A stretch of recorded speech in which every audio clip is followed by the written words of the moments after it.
Welcome back to First News on this Tuesday morning. I'm Nate Fluharty, and it's time for us to take a look at our top business headlines, including a new poll that says most renters fear they'll never be able to afford a home.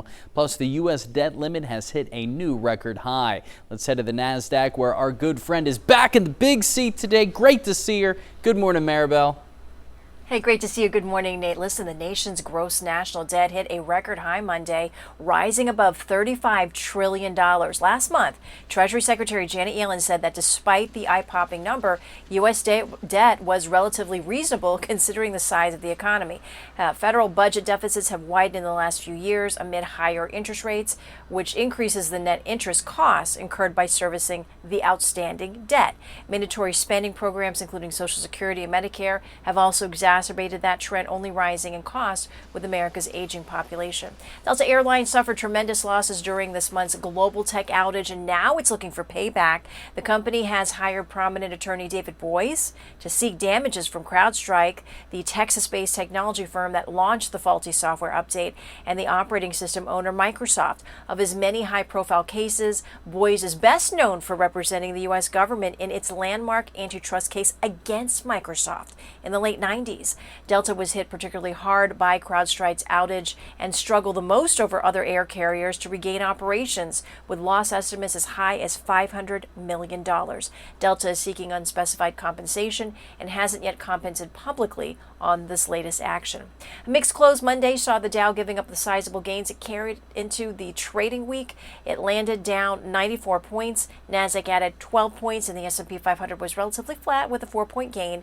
Local stocks, the move included shares of Harrah's, owned by Caesars Entertainment, which bumped up just over 4%, and DineEquity, which also ticked up another 1%. Among the Magnificent Seven big-name tech stocks, investors saw a modest bounce back after last week's rocky ride for several of the top tech companies. Apple, Alphabet, Amazon, Microsoft, and Meta all delivered gains between 0.1 and 1.5%, with Tesla having the biggest bump at 5.6%. Only Nvidia was down, losing 1.3% at the close.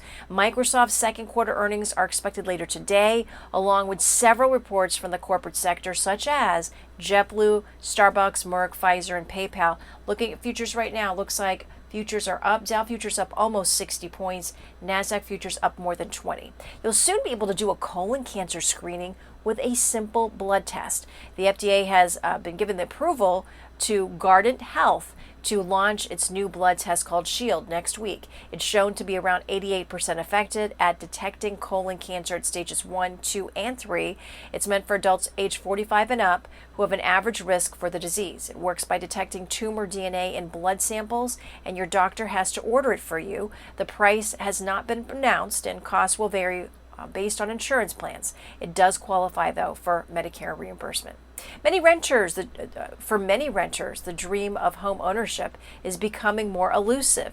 That's according to a new CNN poll that showed 54% of all respondents who were renters looking to eventually own a home believe they'll never be able to afford one. Still, younger renters appeared a little more hopeful. The same poll showed 53% of respondents aged 45 or younger felt the home buying situation could change in their favor eventually, compared to just 32% of survey takers over 45. The housing market is mired in an affordability crisis because of surging home prices and high mortgage rates.